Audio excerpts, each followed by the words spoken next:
Hello student, welcome to Ashish classes PCM PCB. बच्चों, आज हम लोग क्लास 11th का एक चैप्टर स्टार्ट करने जा रहे हैं। चैप्टर का नेम है chemical bonding and molecular structure और ये चैप्टर हमारा काफ़ी इंपॉर्टेंट है हमारे क्लास 11th के लिए। यहाँ तक कि आप नीट और जेई की बात करते हैं तो उसके लिए भी काफ़ी इंपॉर्टेंट है, यहाँ से क्वेश्चन आपके बनते हैं। तो सबसे पहले बच्चों हम बात करते हैं केमिकल बॉन्डिंग, है ना। केमिकल बॉन्ड होता क्या है? तो बॉन्ड का मतलब होता है दो एटम के बीच में जो फोर्स लगता है या उनके बीच में जो इलेक्ट्रॉन शेयरिंग होने से जो बॉन्ड बनता है उसी को बोलते हैं केमिकल बॉन्ड। बॉन्ड इसलिए बनता है कि कोई भी एटम फ्री स्टेट में नहीं रहना चाहता, ठीक है। यानी हर एक एटम कंबाइन स्टेट में या रहता है, या मॉलिक्यूल की बात कर ले तो वो भी कंबाइन स्टेट में रहता है। तो वो जब एक दूसरे से जुड़ते हैं तो उनके बीच में क्या होता है, या तो इलेक्ट्रॉन शेयरिंग होगी यानी इलेक्ट्रॉन शेयर होंगे, और इलेक्ट्रॉन शेयर होंगे तो उनके बीच में एक बॉन्ड बनेगा जिसे हम लोग बोलते हैं केमिकल बॉन्ड। तो चलिए हम स्टार्ट करते हैं बच्चों। अगर अपने टॉपिक को हम बात करेंगे केमिकल बॉन्ड की। बेसिकली केमिकल बॉन्ड के बारे में मैंने समझा दिया, लेकिन एक बार थ्योरी ये पढ़ लेते हैं। Chemical bond is attractive force. बच्चों, जो केमिकल बॉन्ड होता है वो एक अट्रैक्टिव फोर्स होता है। जैसे आयोनिक बॉन्ड की बात करें तो वहाँ पर बॉन्ड नहीं बनता, केमिकल बॉन्ड नहीं बनता, वहाँ पर क्या होता है, सिर्फ अट्रैक्टिव फोर्स वर्क करता है, ठीक है। तो chemical bond is a attractive force which hold together the atom ion etc, ठीक है। तो केमिकल बॉन्ड क्या होता है, ये एक प्रकार का अट्रैक्टिव फोर्स होता है जो कि क्या करता है कि एटम या आयन को एक दूसरे में बांध करके रखता है, यानी इन दोनों को एक दूसरे से जोड़ के रखने का काम करता है, ठीक है। आगे हम बात करते हैं टाइप्स ऑफ बॉन्ड की। बच्चों बात कर लेते हैं। तो यहाँ पर हमारे टाइप्स ऑफ बॉन्ड की अगर बात करते हैं तो सबसे पहला बॉन्ड आ जाता है आयोनिक बॉन्ड। आयोनिक बॉन्ड वो बॉन्ड होता है जो बॉन्ड नहीं होता है, मतलब आयोनिक बॉन्ड में कभी बॉन्ड नहीं बनता, वहाँ पर सिर्फ और सिर्फ फोर्स ऑफ अट्रैक्शन होता है बच्चों, ठीक है। जैसे हम कभी NaCl की बात करें, ठीक है, NaCl के बीच में हमारा आयोनिक बॉन्ड बनता है बच्चों। तो क्या कभी आपने देखा कि NaCl के बीच में कोई बॉन्ड बना हो इस तरीके से?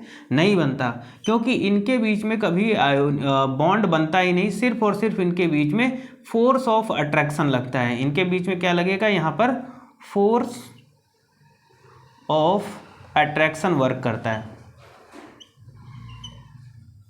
ठीक है, Na पॉजिटिव और Cl निगेटिव। तो आयोनिक बॉन्ड नहीं होता, उनके बीच में एक फोर्स काम करता है जिसे हम लोग बोलते हैं फोर्स ऑफ अट्रैक्शन। उसके बाद बच्चे हम बात करते हैं कोवैलेंट बॉन्ड, ठीक है। कोवैलेंट बॉन्ड जिनके बीच में बॉन्ड बने, ठीक है, वो हमारे कोवैलेंट मेटालिक बॉन्ड होते हैं, ठीक। उसके बाद में हाइड्रोजन बॉन्ड। हाइड्रोजन बॉन्ड बच्चों, हाइड्रोजन बॉन्ड क्या होता है, वो बॉन्ड जब हाइड्रोजन क्लोरीन फ्लोरीन ब्रोमीन के साथ में बॉन्ड फॉर्म करे तो उसको बोलते हैं हाइड्रोजन बॉन्ड, ठीक है। उसके बाद में बच्चों हम बात करेंगे इसी लेक्चर में आगे electronic theory of valency. Electronic theory of valency. Valency बच्चों होता क्या है, तो किसी भी सबसेल में लास्ट सबसेल में जो प्रेजेंट इलेक्ट्रॉन होते हैं वही हमारा क्या होता है, वैलेंस इलेक्ट्रॉन होता है, ठीक है। अब देखो यहाँ पर है क्या कि every element has tendency to attain electronic configuration of the nearest inert gas, ठीक है। देखो, इलेक्ट्रॉनिक थ्योरी ऑफ वैलेंसी का मतलब होता है कि हर एक एलिमेंट यानी every element has a tendency, her element के पास एक टेंडेंसी होती है। क्या टेंडेंसी होती है कि वो अपना जो इलेक्ट्रॉनिक कॉन्फ़िगरेशन कंप्लीट करे वो इनर्ट गैस के इक्वल हो, ठीक है, नियरेस्ट इनर्ट गैस के हो, ठीक है। मतलब हर एक एलिमेंट क्या करता है, अपने आप को स्टेबलाइज रखने के लिए कोशिश करता रहता है। तो यही बैलेंस थ्योरी में बताया गया है कि हर एक एलिमेंट क्या होता है, टेंडेंसी अटेन इलेक्ट्रॉनिक कॉन्फ़िगरेशन। यानी इस थ्योरी के द्वारा ये बताया गया है कि हर एक एलिमेंट के पास जो टेंडेंसी होती है वो अपने इनर्ट गैस के नियरेस्ट या उसके इक्वल अपना इलेक्ट्रॉनिक कॉन्फ़िगरेशन कंप्लीट करें, ठीक है। तो इसी को बोलते हैं बच्चों इलेक्ट्रॉनिक थ्योरी ऑफ वैलेंसी। जैसे इनर्ट गैस की बात करते हैं तो लास्ट जैसे हीलियम एटॉमिक नंबर 2, नियॉन की बात करते हैं 10 कॉन्फ़िगरेशन 2 8। तो देखो इनकी लास्ट ऑर्बिट क्या होती है, पूरी तरीके से कंप्लीट होती है। तो वैसे ही हर एक एलिमेंट ये चाहता है कि उसकी भी लास्ट ऑर्बिट में फुल इलेक्ट्रॉन हो अकॉर्डिंग टू ऑक्टेट रूल। यानी ऑक्टेट रूल क्या कहता है कि लास्ट ऑर्बिट में 8 इलेक्ट्रॉन हो, जिससे कि वो एलिमेंट अपने आप को स्टैब्लिश कर ले। ठीक है, आर्गन की बात करते हैं तो यहाँ पर भी देखो लास्ट ऑर्बिट, यहाँ पर भी देखो, यहाँ पर भी देखो, तो इन सब की लास्ट ऑर्बिट कंप्लीट है। तो इलेक्ट्रॉनिक थ्योरी ऑफ वैलेंसी हमें ये बताता है कि हर एक एलिमेंट अपने आप को, उसका जो कॉन्फ़िगरेशन है वो नियरेस्ट इनर्ट गैस के इक्वल ले जाने की कोशिश करता है, यानी अपने आप को इनर्ट गैस के बराबर या अपने आप को स्टेबलाइज करने की कोशिश करता है। ठीक है, वैलेंस इलेक्ट्रॉन की बात करते हैं बच्चों। वैलेंस इलेक्ट्रॉन क्या होते हैं? तो electron present in the outer most shell take part bond formation.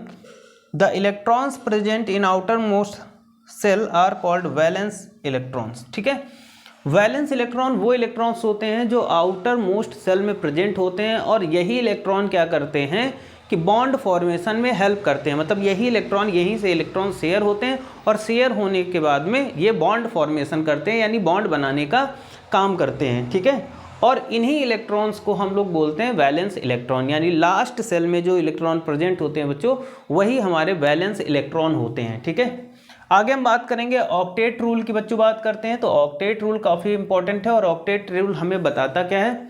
The tendency of atom prefer to have 8 electron in valence shell, है ना। मतलब हर एक एटम, ये क्या होता है? द टेंडेंसी ऑफ एटम, जो एटम की टेंडेंसी होगी टू प्रीफर हैव 8 इलेक्ट्रॉन, है ना, यानी उसकी जो लास्ट सेल होगी उसमें 8 इलेक्ट्रॉन होने चाहिए, यही बताता है हमारा ऑक्टेट रूल। ठीक है, एग्जाम्पल के थ्रू समझते हैं। जैसे सपोज करो यहाँ पर ए एटम है हमारे पास, है ना, ये ए एटम है, और यहाँ पर इसके पास में इस ऑर्बिट में 2 2 4 2 6 और 2 8, यहाँ पर तो 8 इलेक्ट्रॉन है, और यहाँ पर सिंगल इलेक्ट्रॉन है। वहीं पर अगर हम ले लेते हैं कोई बी एटम, ठीक है, सपोज करो ये हमारे पास बी एटम है। ठीक है, अब बी एटम के पास में यहाँ पर 1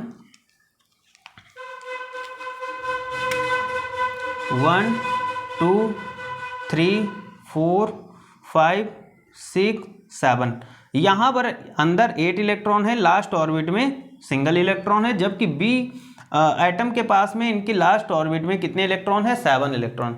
तो ये क्या करेगा, बी एटम क्या करेगा, इससे एक इलेक्ट्रॉन ले लेगा, और लेने के बाद में ये क्या करेगा, अपनी ऑर्बिट को कंप्लीट कर लेगा। ठीक है, तो इसी को बोलते हैं ऑक्टेट रूल।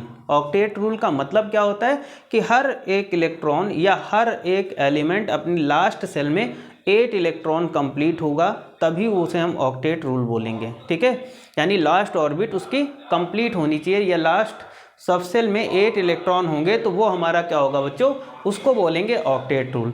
तो बच्चों आज के लेक्चर में हम बस इतना ही रखेंगे। ये इंट्रोडक्शन क्लास थी, कुछ ज़्यादा बड़ी चीज़ें नहीं थी, बस बेसिक चीज़ें हम लोगों ने जाना, और नेक्स्ट पार्ट में हम इससे आगे और सॉल्व करेंगे, यानी इसके आगे और भी बहुत सारी चीज़ें पढ़ेंगे।